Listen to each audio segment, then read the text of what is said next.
نحمده ونصلي على رسوله الكريم أما بعد فقد قال الله تبارك وتعالى كما ورد في آخر سورة حج أعوذ بالله من الشيطان الرجيم بسم الله الرحمن الرحيم يا أيها الذين آمنوا اركعوا واسجدوا واعبدوا ربكم وافعلوا الخير لعلكم تفلحون فقال عز وجل كما ورد في سورة البقرة ليس البر أن تولوا وجوهكم قبل المشرق والمغرب ولكن البر من آمن بالله واليوم الآخر والملائكة والكتاب والنبيين وآتى المال على حبه ذوي القربى واليتامى والمساكين وابن السبيل والسائلين وفي الرقاب وأقام الصلاة وآتى الزكاة والموفون بعهدهم إذا عاهدوا والصابرين في البأساء والضراء وحين البأس أولئك الذين صدقوا وأولئك هم المتقون صدق الله العظيم وقال النبي صلى الله عليه وسلم خير الناس من ينفع الناس وقال صلى الله عليه وسلم الخلق عيان الله او كما قال صلى الله عليه وسلم رب اشرح لي صدري ويسر لي امري واحلل عقدة من لساني يفقهوا قولي اللهم ربنا الهمنا رشدنا واعذنا من شرور انفسنا اللهم ارنا الحق حقا وارزقنا اتباعه وارنا الباطل باطلا وارزقنا اجتنابه آمین یا رب العالمین۔ سب سے پہلے میں ڈاکٹر رخشدہ توحید صاحبہ اور ان کے شوہر میجر ریٹائرڈ محمد ایوب میاں صاحب کو مبارکباد دیتا ہوں کہ انہوں نے اپنی بعض خوشیوں کو سیلیبریٹ کرنے کے لیے بجائے اس کے کہ دنیا میں جو رواجی قسم کی تقریبات منعقد ہوتی ہیں ایک ایسی تقریب کے انعقاد کا فیصلہ کیا کہ جس سے علمی، فکری اور روحانی غذا حاصل ہو۔ اس کے بعد مناسب ہے کہ میں پہلے ہی عرض کر دوں کہ چند دنوں سے میری طبیعت ٹھیک نہیں ہے، مسلسل لو گریڈ ٹیمپریچر چل رہا ہے، اگرچہ لو گریڈ ہے لیکن یہ کہ اس نے مجھے توڑ کے رکھ دیا ہے، تو ہو سکتا ہے اندیشہ ہے کہ میں آج جتنی ان دونوں کی توقع ہے اتنے جوش و خروش کے ساتھ کوئی خدمت سر انجام نہ دے سکوں۔ بہرحال ان کا جو ذوق و شوق ہے اس کے پیش نظر میں اپنی انتہائی کوشش کروں گا۔ دیکھیے، جہاں تک خدمت خلق کا تعلق ہے، اس کا ایک کانسیپٹ وہ ہے کہ جو آفاقی ہے، پوری دنیا میں پایا جاتا ہے، کسی مذہب کے ساتھ خاص نہیں ہے، کسی قوم کے ساتھ خاص نہیں ہے، کسی ملک کے ساتھ خاص نہیں ہے، کسی طبقے کے ساتھ خاص نہیں ہے۔ Human level, basic human morality, Hindu ہوں، سکھ ہوں، پارسی ہوں، عیسائی ہوں، مسلمان ہوں، سب کے سب، مشرق کے ہوں، مغرب کے ہوں، شمال کے ہوں، جنوب کے ہوں، سب کے نزدیک متفق علیہ ہے خدمت خلق، کہ بھوکے کو کھانا کھلایا جائے، پیاسوں کے لیے پانی کا بندوبست کیا جائے، سبیلیں لگائی جائیں، کنویں کھودے جائیں، بیماروں کی دوا دارو کا اہتمام کیا جائے، ان کے علاج معالجے کا انتظام کیا جائے، ان کی عیادت کی جائے، ان کو بیک اپ کیا جائے، ان کی دلجوئی کی جائے، یتیموں کی سرپرستی کی جائے، ان کی تربیت کا، ان کی تعلیم کا بندوبست ہو، یتیم خانے کھولے جائیں تاکہ وہ بھی دوسرے اور جو بچے ہیں والدین کا سایہ جن کے سروں پر ہے انہی کی طریقے سے وہ بھی ملک اور قوم کے اچھے شہری بننے کے قابل ہو جائے۔ بیواؤں کے لیے کوئی ایسا امدادی کار ہو، پھر مسافروں کے لیے کسی زمانے میں مسافر خانے ہوتے تھے، یہ دھرم شالائیں ہوتی تھی ہندوؤں کے ہاں، یہ بڑے پن کے کام تھے، بڑے ثواب کے کام سمجھے جاتے تھے کہ مسافر وہاں آئے، ٹھہرے، دال روٹی بھی کھائے اور اس کے اوپر کوئی چارج نہ ہو، اس سے پیسے نہ لیے جائیں، یہ کام بھی ہوتے تھے۔ یہ سارے کام وہ ہیں کہ جیسا کہ میں نے عرض کیا کہ یہ یونیورسل ہیں، گلوبل ہیں، ہر قوم میں، ہر مذہب میں ان کا تصور موجود ہے، کم و بیش کسی کے ہاں اس پر زیادہ ایمفیسس ہے، کسی کے ہاں قدر کم ہوگا، لیکن یہ بیسک ہیومن مورلز اور بیسک ہیومن موریلٹی سے متعلق مسئلہ ہے۔ اسلام بھی اس میں پورے طور پر شریک ہے، بلکہ اسلام نے اس سلسلے میں جو تصورات دیے ہیں ان کے اندر ایک اضافی شان پیدا ہوتی ہے۔ میں نے ابھی آپ کو 2 حدیثیں سنائی ہیں۔ حضور نے فرمایا خیر الناس من ینفع الناس، لوگوں میں سے بہترین لوگ وہ ہیں جو لوگوں کو فائدہ پہنچائیں۔ یہ خدمت خلق کے لیے بہت ہی بنیادی یوں سمجھیے کہ ایک ایکسیم، خیر الناس من ینفع الناس۔ اسی طریقے سے دوسری حدیث میں نے آپ کو سنائی، بڑا پیارا انداز ہے، الخلق عیال اللہ، یہ تمام مخلوقات جو ہیں اللہ کے کنبے کے مانند ہیں۔ ظاہر بات ہے کہ اگر کسی کو اللہ سے محبت ہے تو اس کے کنبے سے بھی تو محبت ہوگی، یہ ایک فطری بات ہے۔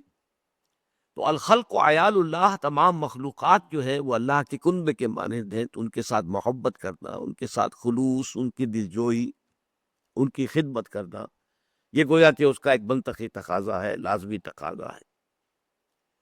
اور اس میں اس حد تک ہمیں احادیث کے اندر کیفیت ملتی ہے، ایسی تمثیلی انداز کے اندر، کہ شاید دنیا میں کہیں اور وہ تصور اس درجے کا موجود نہ ہو، کہ اللہ تعالیٰ فرماتے ہیں کہ قیامت کے دن وہ اپنے کسی بندے سے شکوہ کریں گے، اے میرے بندے، میں بھوکا تھا، میں نے تجھ سے کھانا مانگا، تو نے مجھے کھانا نہیں دیا۔ وہ بندہ کہے گا اے اللہ تو اس سے پاک ہے، اعلیٰ ہے، برتر ہے، کہ تجھے بھوک لگے، تجھے کھانے کی ضرورت ہو۔ اللہ فرمائے گا دیکھو میرے فلاں بندے نے تم سے، وہ بھوکا تھا، تم سے کھانا مانگا تھا، تم نے نہیں دیا، وہ میں ہی تو تھا، جب وہ میرے کنبے کا تھا، الخلق عیال اللہ، تو گویا کہ میں ہی تھا۔ اس سے بھی آگے اللہ شکوہ کرے گا کہ اے میرے بندے، میں ننگا تھا، میں نے چاہا کہ تو میرا تن ڈھانپ دے، تو نے نہیں ڈھانپا۔ وہ کہے گا معاذ اللہ، معاذ اللہ، معاذ اللہ، اللہ اے اللہ تو اس سے بہت بلند ہے، بالا ہے، کہ تجھے کوئی عریانی لاحق ہو۔ اللہ فرمائے گا میرا فلاں بندہ جس کے پاس تن ڈھانپنے کو کپڑا نہیں تھا، اس نے تجھ سے سوال کیا تھا، وہ میں ہی تو تھا۔ یعنی سائل کی آستین سے جو ہاتھ نکل رہا ہے اسے سائل کا ہاتھ نہ سمجھو، اللہ کا ہاتھ سمجھو۔ تو اس سے اونچا تو کوئی تصور ممکن ہی نہیں ہے۔ اس اعتبار سے میں جو آیات میں نے آپ کو پڑھ کر سنائی ہیں ان کے حوالے سے تھوڑی سی وضاحت کرنا چاہتا ہوں کہ اس طرز کی خدمت خلق کا معاملہ جو ہے اس کا ہمارے دین میں کیا مقام ہے۔ سورہ حج کی لاسٹ بٹ ون آیت ہے، یا ایھا الذین آمنوا ارکعوا واسجدوا واعبدوا ربکم وافعلوا الخیر لعلکم تفلحون۔ اے ایمان کے دعوے دارو، رکوع کیا کرو اللہ کی جناب میں، سجدہ کیا کرو اللہ کی جناب میں، اللہ کی پرستش کرو، اس کی اطاعت کرو، اور اچھے کام کرو تاکہ تم فلاح پاؤ۔ اب یہاں سوال پیدا ہوتا ہے، رکوع و سجود میں جو ریچولز ہیں ورشپ کے، موڈز آف ورشپ، وہ آگے، اور عبادت کا لفظ انتہائی جامع ہے، پوری زندگی میں ہر اعتبار سے اللہ کے احکام کی اطاعت کرنا اس کا لازمی جز ہے۔ جب یہ ساری چیزیں کور ہو گئی تو وفعل الخیر سے کیا مراد ہے؟ پھر کون سا خیر باقی رہ گیا جس کے لیے یہ اضافی الفاظ آئے کہ وفعل الخیر لعلکم تفلحون، کہ تم خیر کے کام کرو، بھلے کام کرو تاکہ تم فلاح پاؤ۔ تو اس سے یہی معلوم ہوتا ہے کہ یہ ہے خدمت خلق، خیر الناس من ینفع الناس۔ اس لیے کہ دیکھیے، ایک تو یہ ہے کہ عبادت کا تقاضا یہ ہے کہ آپ زکوٰۃ ادا کر دیں، آپ کے مال میں جتنی زکوٰۃ بنتی تھی وہ آپ نے دے دی، عبادت کا اور اطاعت کا حق تو ادا ہو گیا۔ اب اس سے زیادہ مال خرچ کرنا غریبوں کے لیے، مسکینوں کے لیے، بیواؤں کے لیے، بھوکوں کے لیے، حاجت مندوں کے لیے، یہ گویا کہ اب کار خیر شمار ہوگا، وفعلوا الخیر لعلکم تفلحون، اور بھلے کام کرو، نیک کام کرو تاکہ تم فلاح پاؤ۔ اسی کی تائید ہوتی ہے آیت البر سے، جو قاری صاحب نے بھی آپ کو سنائی، ایک لفظ ان سے چھوٹ گیا تھا قرات کرتے ہوئے والملائکہ، لیکن یہ ہے کہ یہ آیہ مبارکہ بڑی عظیم آیات میں سے ہے قرآن حکیم کی. ویسے بھی لمبی آیت ہے، یہ پوری ایک آیت تھی جو انہوں نے بھی پڑھی تھی، پھر میں نے بھی اس کی تلاوت کی ہے. اور یہ قرآن مجید کی مفہوم کے اعتبار سے، معنی کے اعتبار سے عظیم ترین آیات میں سے. عام طور پر جو دنیا میں نیکی کا تصور ہے وہ مذہبی سطح پر زیادہ نمازیں پڑھنا، نوافل ادا کرنا، اسی طریقے سے اور عبادت گزاری، اس کو زیادہ سمجھا جاتا ہے. یہ اصل نیکی ہے. قرآن مجید نے اس کی نفی کی ہے. اگرچہ ٹھیک ہے نماز بھی فرض ادا کرنی ہوگی، روزہ فرض ہے ادا رکھنا ہوگا، اسی طریقے سے نماز پڑھتے ہوئے قبلے کی طرف رخ کرنا لازم ہے، آپ کو کرنا ہوگا. یہ ساری چیزیں دین میں ہے، دین کے احکام میں ہے. اصل نیکی یہ نہیں ہے.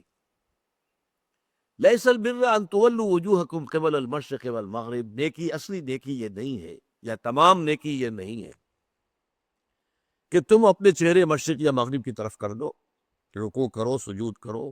یہ سارے جو بھی فزیکل ایکٹس آف ورشپ ہیں یہ سب اس کے اندر آ گئے. وَلَٰكِنَّ الْبِرَّ مَنْ آمَنَ بِاللَّهِ وَالْيَوْمِ الْآخِرِ وَالْمَلَائِكَةِ وَالْكِتَابِ وَالنَّبِيِّينَ. اصل نیک وہ ہے جو سب سے پہلے تو ایمان کی شرط پوری کرے، ایمان لائے اللہ پر اور یوم آخر پر اور فرشتوں پر اور کتابوں پر اور نبیوں پر. اور اس کے بعد یہ تو ایمان کی بات ہوئی، ہر شے سمجھ لے گا کہ واقعی ایمان تو مقدم ہے ہر شے پر. ایمان کے بغیر تو کوئی عمل اللہ کو قبول نہیں ہے. لیکن اس کے بعد عمل جو بیان کیا گیا سب سے پہلا اعمال میں سے وہ ہے خیرات، حسنات، لوگوں کو ان کی تکلیفوں میں دیکھ کر اپنا مال ان پر خرچ کرنا. اگرچہ مال طبعاً محبوب ہے، صحیح ترجمہ کیا تھا قاری صاحب نے، محبوب ہونے کے علی الرغم کہ مال سب کو پسند ہے، کس کو پسند نہیں ہے، مال محبوب شے ہے. لیکن وہ یہ کہ ان کے لیے وہ لوگ آت المال علی حب ہی، اس کی محبت کے علی الرغم انہوں نے مال خرچ کیا. آت المال علی حب ذوی القربى، قرابت دار، رشتہ دار، والیتامى، یتیم، والمساکین، وابن السبیل، مسافر، والسائلین، دستے سوال دراز کرنے والے، مانگنے والے، وفی الرقاب، اور گردنوں کو چھڑانے میں. رقبہ کہتے ہیں گردن. اس کی معنی کیا ہے کہ اگر کوئی غلام ہے تو اپنے مال سے اس کو خرید کر آزاد کر دیا جاتا تھا. یہ بہت بڑی نیکی تھی. حضرت ابوبکر رضی اللہ تعالیٰ عنہ کے جو فضائل کا دفتر ہے اس میں سب سے روشن اور درخشندہ باب یہی ہے کہ غلاموں اور کنیزوں میں سے جو اسلام لے آئے تھے اور انہیں ان کے کافر اور مشرک آقا ستا رہے تھے، مار رہے تھے، تکلیفیں پہنچا رہے تھے، انہوں نے جو بھی ان کے آقاؤں نے منہ مانگے دام مانگے ان پر خریدا اور آزاد کر دی. یہ پھر رقاب ہے. اور اسی کا ایک مفہوم یہ بھی آتا ہے کہ اگر کوئی شخص قرض میں اس طریقے سے جکڑا جائے کہ لاکھ کوشش کے باوجود نہیں نکل پا رہا، تو بجائے اس کے کہ آپ اس کو صرف کچھ تھوڑی سی مدد کرتے رہے کہ سسٹین تو کر سکے اپنے آپ کو، سبسسٹنس تو ہو جائے، نہیں، کوئی لپ سم قسم کی مدد ایسی دی جائے کہ وہ سارے قرضوں سے نجات پا کر دوبارہ اپنے پاؤں پر کھڑا ہو جائے. یہ جو کچھ برادریاں ہیں جیسے اسماعیلی لوگ ہیں، میمن لوگ ہیں، ان کے اندر یہ بات پائی جاتی ہے. ان کا اگر کوئی ساتھی، ان کا کوئی فرد جو ہے اس طریقے سے اگر گر جائے، کیونکہ سب کاروباری لوگ ہیں، کوئی کاروباری آدمی کسی وقت اس طریقے سے گر جائے کہ وہ اس سے نکل نہ پا رہا ہو، تو پھر اسے لمپ سم بڑی امداد دے کر بجائے اس کے کہ اسے مستقل خیراتی بنا دیا جائے، خیرات کے اوپر گزارا کرتا رہے، اسے دوبارہ ایسی اتنی امداد دی جائے کہ وہ اپنے پاؤں پر کھڑا ہو کر اور وہ اس برادری کا، اس معاشرے کا ایک رسپیکٹیبل باعزت جو ہے شہری اور فرد بن جائے. یہ غور کرنے کی بات ہے. اس کے بعد فرمایا وَأَقَامَ الصَّلَاةَ وَآتَى الزَّكَاةَ، اور قائم کی اس نے نماز اور ادا کی زکات. یہاں دو نقطے سمجھنے کے ہیں. اگرچہ ایک اعتبار سے ہم کہتے ہیں الصلاۃ عماد الدین، نماز جو ہے وہ تو دین کا ستون ہے. اور یہ بھی بات صحیح احادیث میں آئی ہے کہ قیامت میں جب انسانوں کا حساب ہوگا تو سب سے پہلے نماز کا حساب لیا جائے. روز محشر کے جان گداس بود، اولی پرسش نماز بود. یہ بھی صحیح. کہ اس کے باوجود یہاں نماز کا ذکر بعد میں لایا گیا، وَآتَ الْمَالَ عَلَىٰ حُبِّهِ ذَوِي الْقُرْبَىٰ وَالْيَتَامَىٰ وَالْمَسَاكِينَ وَابْنَ السَّبِيلِ وَالسَّائِلِينَ وَفِي الرِّقَابِ، یہ پہلے لایا گیا۔ گویا کہ عبادات پر مقدم ہے انسان کے اندر اس جذبے کا ہونا کہ وہ اپنے مال کو جو طبعاً مرغوب ہے، محبوب ہے، اس کو خرچ کرے غریبوں، محتاجوں، ضرورت مندوں کی ضرورتوں کو پورا کرنے کے لیے۔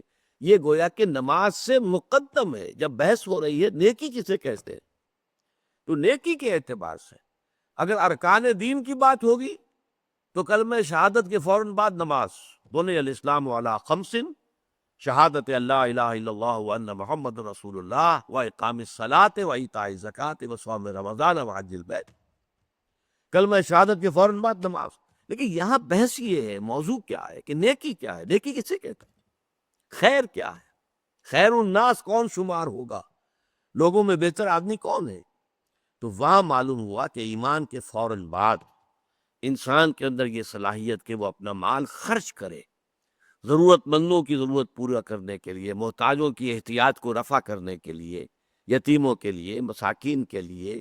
مسافر بھی پرانے زمانے میں چونکہ ہوتا تھا اور آج بھی ہو جاتا ہے، بسا اوقات کوئی مسافر جو ہے وہ اس ایسی کیفیت سے دوچار ہو جاتا ہے، فرض کیجئے جو پونجی اس کے پاس ہی چوری ہو گئی، اب وہ کھڑا ہے، اس کے پاؤں تلے زمین نہیں ہے، کیا کرے، اجنبی جگہ پر ہے۔ تو ایسے حالات میں مسافروں کی مدد بھی یقیناً بہت بڑی نیکی کا، اگرچہ ہمارے ہاں آج کل مختلف لوگوں نے اس کو دندہ بنا لیا ہے، ایک پروفیشن جو ہے بیگری کا، اس نے اپنے جو ہے مختلف ہتھ کنڈے جو استعمال کیا، اس کی وجہ سے آدمی شک میں پڑ جاتا ہے کہ پتہ نہیں یہ جینوئن کیس ہے یا نہیں ہے، اور یہ جو شک ہے یہ خود اپنی جگہ پر جینوئن ہے۔ لیکن یہ ہے کہ بہرحال اس امکان کو آپ رفع نہیں کر سکتے کہ ہو سکتا ہے کہ کوئی شخص واقع جینوئنلی ضرورت کے اندر پڑ گیا ہو، کہ اس کے اوپر ایسی آفت آ گئی کہ اس کی جیب کٹ گئی، اس کی ساری پونجی جو ہے وہ جاتی رہی، تو اب وہ تو کھڑا ہوا ہے، معلق ہے ہوا کے اندر، اس کے پاؤں تلے زمین نہیں۔ اب یہ کام جو ہے یہ پہلے ہے، نماز بعد میں ہے، وَأَقَامَ الصَّلَاةَ وَآتَى الزَّكَاةَ۔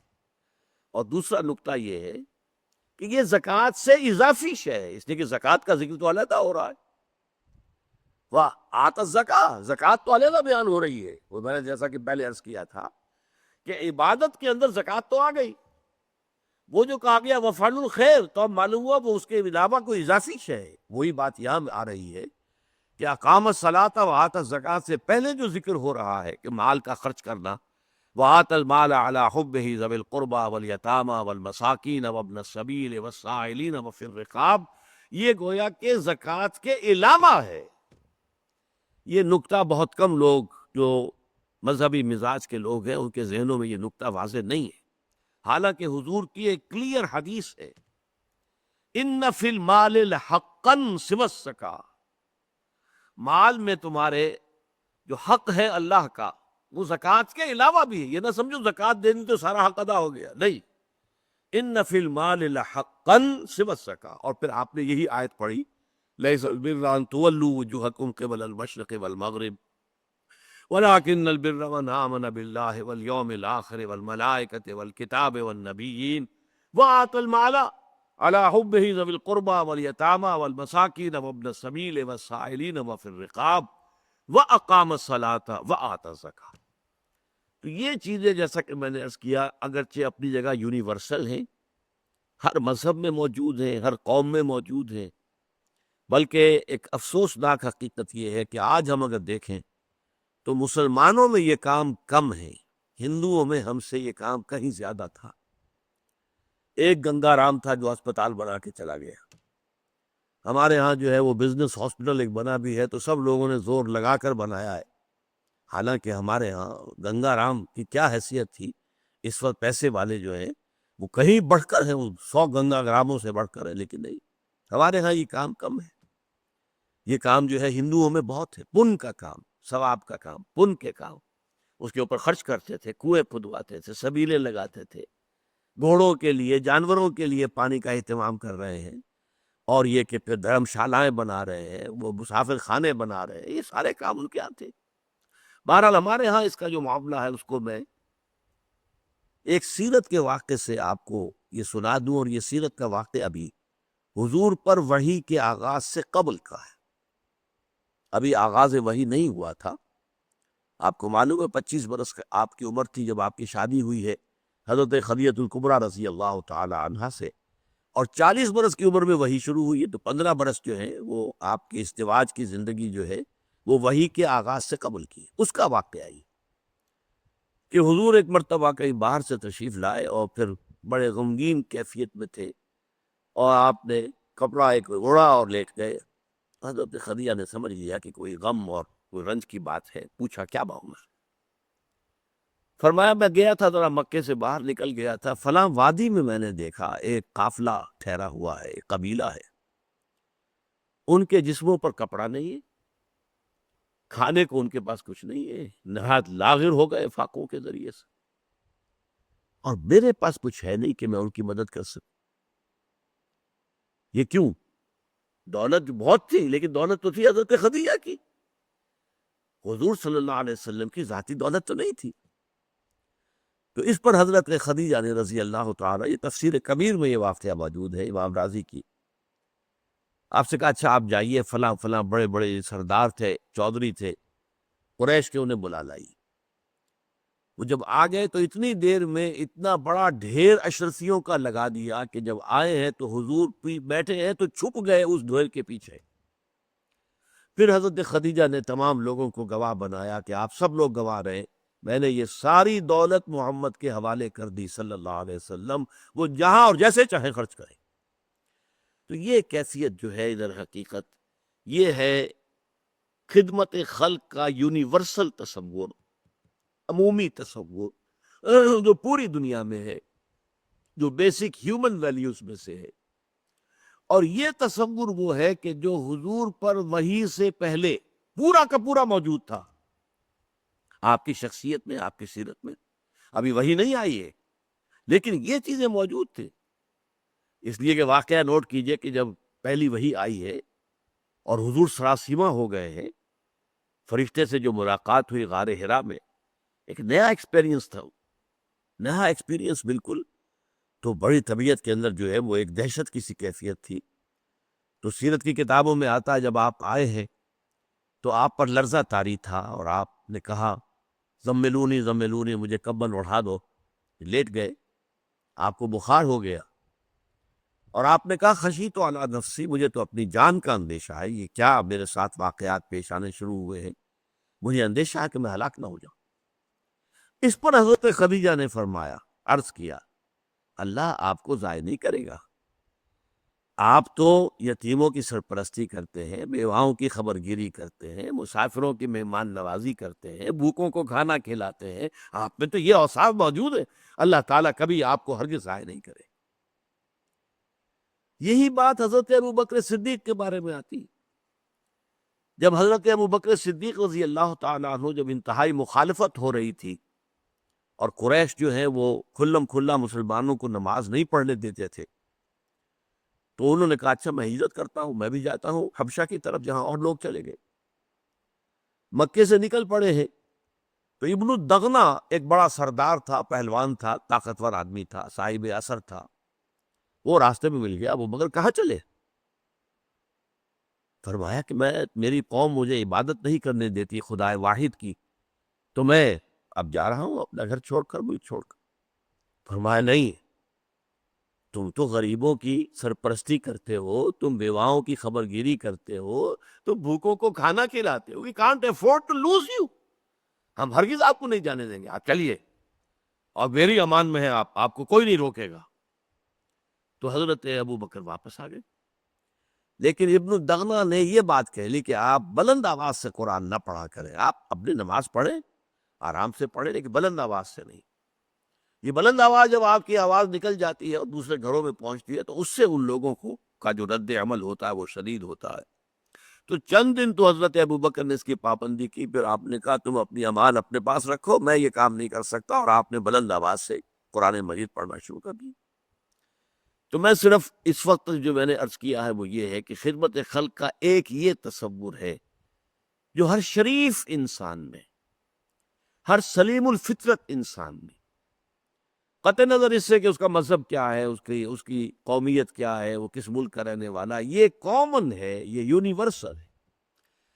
البتہ اب دوسری ڈائمنشن ہے خدمت خلق کی، وہ ہے خاص طور پر اسلام سے متعلق، اس لیے کہ اس کا تعلق ایمان سے ہے۔ ایمان ہمیں کیا بتاتا ہے کہ یہ دنیا کی زندگی عارضی ہے، اصل زندگی آخرت کی ہے۔ وَإِنَّ دَارَ الْآخِرَةَ لَهِيَ الْحَيَوَانُ، اصل جو ہے آخرت کا گھر جو ہے وہ اصل گھر ہے، اصل زندگی ہے۔ اب سوال یہ پیدا ہوتا ہے کہ اس دنیا کی زندگی میں کسی شخص کو بھوک لگی ہوئی تھی، اس کے پیٹ میں بھوک کی آگ لگی ہوئی تھی، آپ نے بجھا دی، کھانا کو دے دیا، کھا لیا، اس نے بھوک بجھ گئی۔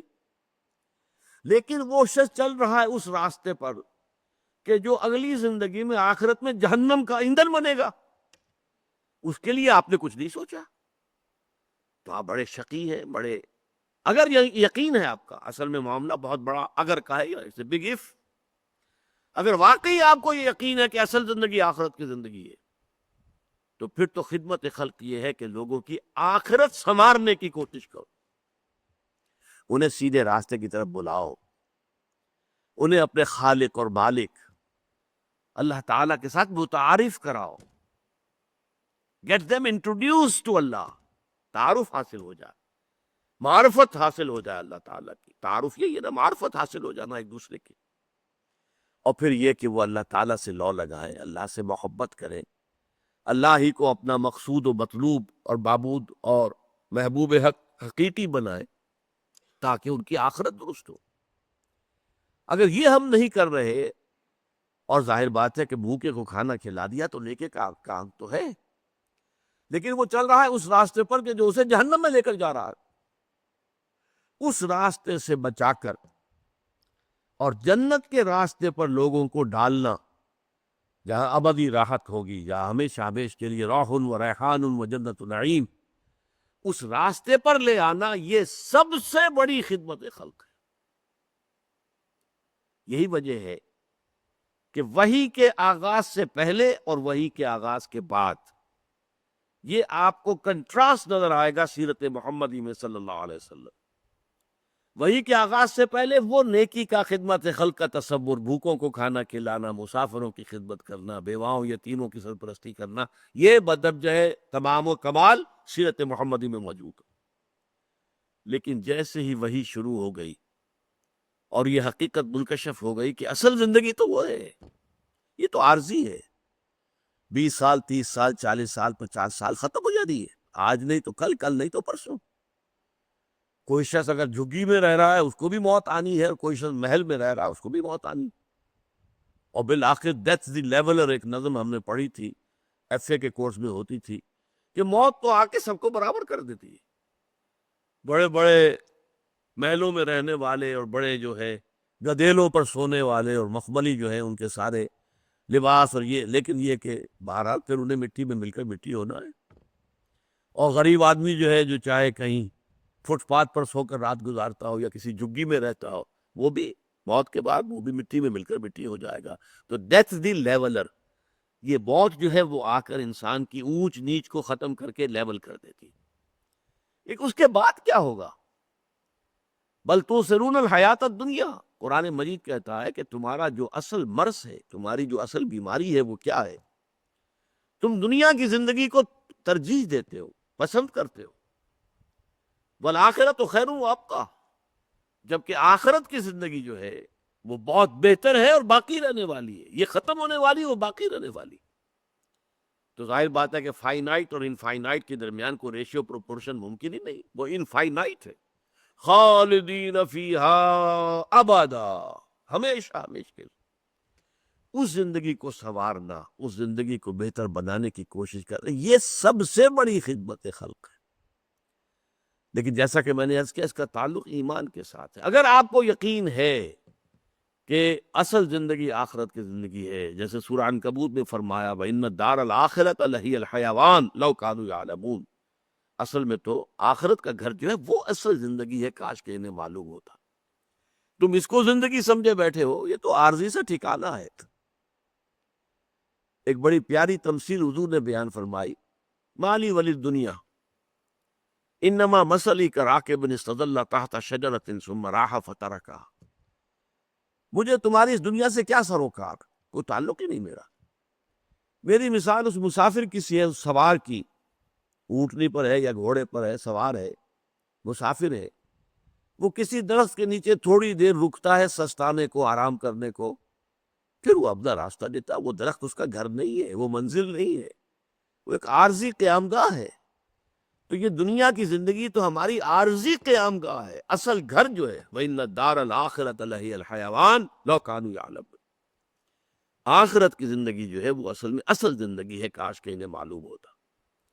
اس میں ایسا بھی ہوتا تھا کہ پھر حضور اپنے گھر کی خواتین کو لے کر بیٹھتے تھے، ایک ایک کا نام لے کر، یا فاطمۃ بنت محمد انقذی نفسک من النار فانی لا املک لک من اللہ شیئا، اے فاطمہ، محمد کی نور چشم لخت جگر، اپنے آپ کو آگ سے بچانے کی کوشش کرو اپنے اعمال سے، اس لیے کہ مجھے تمہارے بارے میں کوئی اختیار حاصل نہیں ہوگا قیامت کے دن۔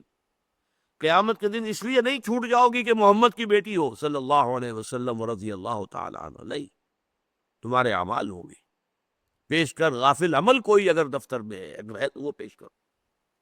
یا صفیہ عمت رسول اللہ، اے صفیہ، اللہ کے رسول کی پھوپھی، انقذی نفسک من النار فانی لا املک لک من اللہ شیئا، اپنے آپ کو آگ سے بچانے کی فکر کرو، اس لیے کہ میں تمہارے کام نہیں آ سکوں گا، مجھے کوئی اختیار حاصل نہیں ہو۔ پھر ایک اور تمثیل آپ نے دی ہے کہ لوگوں، میری اور تمہاری مثال ایسی ہے کہ آگ کا ایک بہت بڑا الاؤ ہے، تمہیں نظر نہیں آ رہا اور تم اس میں گر پڑنے کو تیار ہو۔ یوں سمجھیے کہ اگر فرض کیجئے کہ آپ کہیں کسی راستے میں بیٹھے ہوئے ہیں اور آپ نے دیکھا کہ ایک اندھا بیچارہ سڑک پر چلا جا رہا ہے، اور اسے معلوم نہیں کہ آگے سڑک کھودی ہوئی ہے، وہ ٹیلی فون والوں نے یا کوئی گیس والوں نے یا بجلی والوں نے سڑک کھودی ہوئی، تو اندیشہ ہے کہ وہ اس گڑھے میں گر جائے گا۔ آپ چیخ کر کہتے ہیں اسے بچو بھائی، دیکھو کہاں بڑے چلے جا رہے ہو، آگے گڑھا ہے۔ اور فرض کیجئے وہ بہرا بھی ہے، وہ آپ کی پکار کو بھی نہیں سن رہا، تو کیا ہوگا؟ پھر آپ اٹھیں گے، دوڑیں گے، بھاگیں گے، اور ہو سکتا ہے کہ وہ گر رہا ہو اور اس کا کپڑا پکڑ کر آپ بچا لیں اس کو۔ یہ ہوگا کہ نہیں ہوگا؟ یہ فطرت انسانی ہے یا نہیں؟ ہاں، ایسے پرورٹڈ لوگ بھی ہو سکتے ہیں جو بیٹھ کر تماشا دیکھے دیکھے گرتا ہے کیا ہوتا ہے، وہ پرورشن ہے، وہ تو مس شدہ شخصیت کسی کی ہو تو اس کا طرز عمل یہ ہوگا۔ ورنہ اگر فطرت ہے انسان کے اندر اور وہ فطرت سلیمہ ہے، اس کی نیچر جو ہے وہ پرورٹڈ نہیں ہے، تو پھر لازماً وہ یہ کرے گا کہ پہلے پکارے گا، اور اگر سمجھے گا یہ تو بہرا بھی ہے، نہیں نہ یہ دیکھ رہا ہے نہ سن رہا ہے، تو دوڑ کر پھر آدمی ہو سکتا ہے کہ وہ گر رہا ہو اور آپ اس کا کپڑا پکڑ کر اس کو بچائے۔ یہ مثال دی ہے حضور نے کہ میری اور تمہاری مثال ایسی ہے کہ آگ کا ایک الاؤ ہے، وہ تمہیں نظر نہیں آ رہا، تم اسے میں گر پڑنا چاہتے ہو، میں تمہارے کپڑے پکڑ پکڑ کر گھسیٹ رہا ہوں، بچا رہا ہوں۔ قوا انفسکم واہلیکم نارا، اے نبی بچائیے اپنے اہل و عیال کو بھی اور اپنے رشتہ داروں کو بھی، بچاؤ اپنے آپ کو اللہ کی آگ سے۔ اسی طریقے سے انذر عشیرتک الاقربین، اپنے قریبی رشتہ داروں کو خبردار کیجیے۔ تو یہ دعوت اللہ کی طرف، دعوت ایمان کی طرف، دعوت اسلام کی طرف، صحیح راستے پر آنا، نجات کے راستے پر لوگوں کو لے آنا تاکہ ان کی ابدی زندگی سنور جائے، وہاں وہ جہنم میں جھونکے جانے کی بجائے جنت میں داخل ہو جائیں، یہ اس خدمت خلق سے کئی گنا بڑی خدمت خلق ہے۔ چنانچہ جیسے ہی حضور پر وحی کا آغاز ہوا، اس کے بعد سے لے کر حیات دنیاوی کے آخری سانس تک آپ نے یہی کام کیا، لوگوں کو بچانا، آگ سے بچانا، اللہ کے عذاب سے بچانا، غلط راستوں سے واپس بلا کر صحیح راستے پر چلانا۔ یہ خدمت خلق کی سیکنڈ ڈائمنشن ہے، لیکن اس کا تعلق کیا ہے؟ ایمان کے ساتھ۔ جس شخص کے اندر ایمان نہیں ہے، ظاہر بات ہے اس کے سامنے یہ ڈائمنشن نہیں آ سکتی۔ وہ ڈائمنشن تو ہوگی کہ بھوکے کو کھانا کھلا دو اور بیمار کی دوا دارو کا بندوبست کر دو، وہ تو ہوگی، وہ تو یونیورسل ہے، جیسا کہ میں نے عرض کیا، اس کا تعلق بیسک ہیومن مورالٹی سے۔ لیکن ایمان کے ساتھ متعلق ہو کر خدمت خلق اصل کیا ہے؟ لوگوں کو گمراہی کے راستوں سے، اور جہنم کی طرف جانے والے طور طریقوں سے بچا کر ایمان اور اسلام کے راستے پر گامزن کرانا، تاکہ ان کی ابدی اخروی زندگی درست ہو جائے۔ اب ایک تھرڈ ڈائمینشن ہے خدمت خلق کا، ایک تیسرا تصور۔ دیکھیے، جو انسانی زندگی میں اجتماعی نظام ہوتا ہے، اگر وہ ظالمانہ ہے، ایکسپلائٹیٹو ہے، ریپریسو ہے، ڈسٹریبیوشن آف ویلتھ غلط ہو رہی ہے، جس کے نتیجے میں ایک طرف دولت کے انبار لگتے چلے جا رہے ہیں، امیر امیر سے امیر تر ہوتا جا رہا ہے، دوسری طرف غریب غریب سے غریب تر ہوتا چلا جا رہا ہے۔ اب اس میں ایک راستہ تو یہ ہے کہ اس نظام کو تو جوں کہ توں برقرار رکھا جائے، لیکن جو اس نظام کی وجہ سے بھوک کا شکار ہو گئے ان کو کھلایا جائے۔ یہ عارضی، یہ پیلیٹیو ٹریٹمنٹ ہوا، میڈیکل سائنس میں ہم اس کو کہیں گے پیلیٹیو ٹریٹمنٹ ہے، اس بھوک کا کچھ زیادہ کر دی۔ اصل کیا ہوگا؟ اس نظام کو بدلو تاکہ بھوک پیدا نہ ہو، یہ نہ ہو کہ ہیوز اور ہیو ناٹس کے اندر معاشرہ تقسیم ہو جائے، کہ ایک طرف دولت کے انبار ہے اور ایک طرف بھوک ہے اور احتیاج ہے، افلاس ہے، جس کے لیے شاہ ولی اللہ دہلوی رحمۃ اللہ علیہ نے کہا ہے کہ جس معاشرے میں تقسیم دولت کا نظام غلط ہو جاتا ہے، جس کے نتیجے میں امیر امیر سے امیر تر، غریب غریب سے غریب تر ہوتا چلا جاتا ہے، تو انسانوں کی بہت بڑی تعداد وہ ہے کہ جو ڈھور ڈنگر حیوانات کی سطح پر گر جاتی، انہیں اپنا سارا وقت، ساری محنت، ساری صلاحیت 2 وقت کی روٹی کے حصول میں صرف کرنی پڑتی، جیسے کہ لدو اونٹ ہو یا ہل میں جتا ہوا بیل ہو یا کولو کا بیل ہو، انسانوں کی عظیم اکثریت اسی میں لگی رہتی۔ اب ظاہر بات ہے ان میں کوئی اعلیٰ خیال کہاں سے آئے گا، کوئی اعلیٰ آئیڈیا، کوئی عمدہ خیال، کوئی بلند ذہنی اور فکری اور نظریاتی سطح تک رسائی ناممکن۔ 2 وقت کی روٹی پوری نہیں ہو رہی تو اور کہاں ہوگا؟ اور اسی کے لیے کہا ہے حضور نے صلی اللہ علیہ وسلم، کاد الفقر ان یکون کفرا، یہ فقر اور یہ احتیاج، یہ بھوک انسان کو کفر تک پہنچا دیتی۔ جب وہ حیوان بن کر رہ گیا، ڈھور ڈنگر بن کر رہ گیا، کولو کا بیل بن کر رہ گیا، لدو اونٹ بن کر رہ گیا، تو وہ گویا کہ وہ اسلام اور ایمان اور احسان، اللہ سے لو لگانا، اللہ سے محبت کرنا، اللہ سے مناجات کرنا، اللہ تعالیٰ کے ساتھ گفتگو کرنا، یہ کہاں سے آئے گا اس کے پاس؟ سوال ہی نہیں۔ تو ایک جو خدمت خلق کا معاملہ ہے وہ کیا ہے؟ اس زمین میں نظام عدل قائم کرو۔ اس کی مثال میں آپ کو دوں کہ ایک چکی میں جب آپ آٹا پیستے ہیں تو وہ چاروں طرف آٹے کا ڈھیر بنتا چلا جاتا ہے، ادھر سے ادھر تک، چاروں طرف چکی جو ہے اس کے 2 پارٹوں کے درمیان سے آٹا نکل کر، فرض کیجئے کوئی چکی ایسی ہے جو پھر تو رہی ہے، چل رہی ہے، لیکن وہ آٹا ایک طرف پھینکتی ہے، دوسری طرف پھینکتی نہیں۔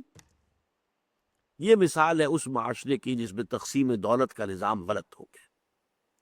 اللہ تعالیٰ نے وسائل پیدا کیے ہیں، یہ وسائل چل رہے ہیں، پروڈکشن ہو رہی ہے، لیکن نتیجہ کیا نکل رہا؟ نظام اتنا غلط ہے کہ وہ ایک طبقے کو فائدہ پہنچا رہا ہے اور دوسرے طبقے کو محروم رکھ رہا ہے، محرومین۔ اس حالت میں ایک راستہ تو یہ ہو سکتا ہے، جیسا کہ میں نے عرض کیا، کہ جن کو بہت کچھ دے دیا گیا ہے، آٹا زیادہ مل گیا ہے، وہ حاتم تائی کی قبر پر لات مارے، تھوڑا سا آٹا ان کو بھوکوں کو بھی دے دے۔ یہ ہے چیریٹی، یہ ہے وہ تصور پہلا کہ آپ کے پاس ہے، آپ کھانا کھلا دیں، کسی کو بھوکے کو کھلا دیں، کسی کے لیے کوئی اس کی ضرورت پوری کر دے۔ لیکن اس سے بڑا کام کیا ہوگا کہ اس نظام کو درست کرو، اس چکی کو صحیح کرو کہ یہ ہر طرف آٹا جو ہے ایونلی، برابر انداز کے اندر اعتدال کے ساتھ پھینکے، تمام طبقات تک اس کی برکات پہنچ جائیں۔ وہ نظام قائم کرو کہ جس نظام میں کفالت کی ذمہ داری حکومت پر آ جاتی۔ دیکھیے، ایک پرسنل چیریٹی ہے کہ آپ کسی کو خیرات دے رہے ہیں، اس میں یقیناً خیرات لینے والی کی جو خودی ہے وہ مجروح ہوتی ہے، اس کے احساسات مجروح ہوتے ہیں کہ میں مانگ رہا ہوں، میں کھا رہا ہوں، میں اس سے لے رہا ہوں۔ حدیث میں بھی آیا ہے، الید العلیٰ خیر من الید السفلی، دینے والا ہاتھ اوپر ہوتا ہے، لینے والا ہاتھ نیچے ہوتا ہے، اوپر والا ہاتھ نیچے والے سے بہتر ہے۔ لیکن اگر یہ نظام حکومت کی سطح پر ہو، یہ حکومت کی ذمہ داری ہو، پھر وہ پرسنل چیریٹی کا معاملہ ختم ہو جائے گا۔ وہ تو حکومت کفالت کرنے کی ذمہ داری لے۔ آج مغربی ممالک میں سے بہت سو میں ویلفیئر کا نظام ہے، سوشل سیکیورٹی کا نظام ہے، ان امپلائمنٹ الاؤنسز کا نظام ہے، تاکہ کوئی شخص جو ہے کسی کے سامنے جا کے ہاتھ نہ پھیلائے، حکومت دے گی اسے۔ ایک شہری کے اعتبار سے اس کا حق ہے کہ حکومت اسے دے، کم سے کم اس کی بنیادی ضروریات جو ہے وہ پوری ہو رہی۔ یہ اگر نظام ہم قائم نہیں کرتے، اسلام نے وہ نظام دیا ہے، نظام خلافت، کہ ہر انسان کی بنیادی ضروریات کی کفالت حکومت کے ذمہ ہے۔ یہی وجہ ہے، دیکھیے آپ نے پڑھا ہوگا، سنا ہوگا کہ خلافت راشدہ میں، خصوصاً حضرت عمر کے دور خلافت میں، لوگ زکوٰۃ لے کر پھرتے تھے، کوئی لینے والا نہیں ہوتا تھا۔ تو کیوں؟ پہلی بات تو یہ کہ زکوٰۃ تو حکومت کو دی جاتی ہے، لیکن یہ کہ اسلام میں یہ ہے قانون میں کہ جو اموال ظاہرہ ہیں ان کی زکوٰۃ تو حکومت کو دینی پڑے گی، حکومت لے گی حساب سے۔ تمہاری دکان میں 10 لاکھ کا مال پڑا ہے، 2.5% دے دو۔ تمہارے کارخانے میں خام مال اتنا ہے، فنش پروڈکٹ اتنا ہے، 2.5% دے دو۔ یہ ہے حکومت کا نظام۔ لیکن ایک اموال باطنہ ہوتے ہیں، گھروں میں کسی نے کچھ روپے رکھے ہوئے ہیں، کوئی اپنے وقت کے لیے، کوئی آڑے وقت کے لیے۔ یہ پرانے زمانے میں ہوتا ہے کہ تکیے کے اندر سیلی ہے کہ وہ وہاں پر رکھے گئے ہیں، محفوظ رہیں گے، کسی چور کو خیال نہیں ہوگا کہ تکیے کے اندر بھی پیسے ہو سکتے ہیں۔ تو ان چیزوں کو کہہ دیا گیا کہ ان کی زکوٰۃ آپ خود دے سکتے ہیں چاہے تو، اور یہ بھی کہ حکومت کو دینا چاہے تو حکومت کو دے دیں۔ اس کے لیے جا کر تلاشی نہیں لے گی حکومت، گھروں کو جا کر جو ہے ٹٹولے گی نہیں کہ گھروں میں صندوق کے اندر کیا رکھا ہوا، زیور کتنا، نہیں۔ یہ اموال باطنہ کہلاتے ہیں۔ اموال باطنہ کی زکوٰۃ وہ فرد خود دینے کا جو ہے وہ اس کو اختیار حاصل ہے، چاہے وہ حکومت کو دے دے، لو بھائی یہ بھی لے لو۔ اموال ظاہرہ کی زکوٰۃ تم نے لے لی ہے، باطنہ کی بھی حاضر ہے، اور یہ بھی ہو سکتا ہے کہ وہ آپ خود دیں۔ اچھا، خود دینے میں ایک لذت تو ہے نا، وہ جو حضور کی حدیث ابھی میں نے سنائی، الید العلیٰ خیر من الید السفلی، دینے والا ہاتھ جو اوپر ہوتا ہے وہ نیچے والے ہاتھ سے بہتر ہے۔ تو ایک لذت تو ہے نا کہ آپ دے رہے ہیں، کوئی لے رہا ہے، آپ ڈونر ہیں، کوئی ریسیپینٹ ہے۔ لیکن حضرت عمر کے زمانے میں وہ کفالت عامہ کا نظام ریاست کے تحت جب قائم ہو چکا تھا، ہر شہری کی بنیادی ضروریات کی کفالت ریاست کے ذمے ہے، تو اب کوئی زکوٰۃ کاہے کو لے؟ لہذا آپ کو یہ واقعہ ملتا ہے کہ لوگ اپنی زکوٰۃ لے کر پھرتے تھے، ان کا قبول کرنے والا کوئی نہیں ہوتا۔ Why should they accept؟ ہماری ذمہ داری تو حکومت پر ہے۔ اب ظاہر بات ہے کہ یہ جو نظام کو برپا کرنا ہے اور exploitative, repressive, unjust system of life, politico socio economic system of life, اس کو بدلنا آسان کام نہیں ہے۔ ظاہر بات ہے کہ ہر نظام کے ساتھ ویسٹڈ انٹرسٹ ہوتے ہیں۔ اب جاگیرداری نظام ہے، جاگیردار ہے، آپ کہیں جاگیرداری نظام ہم ختم کر دیں گے تو جاگیردار ختم کرنے دے گا آپ کو؟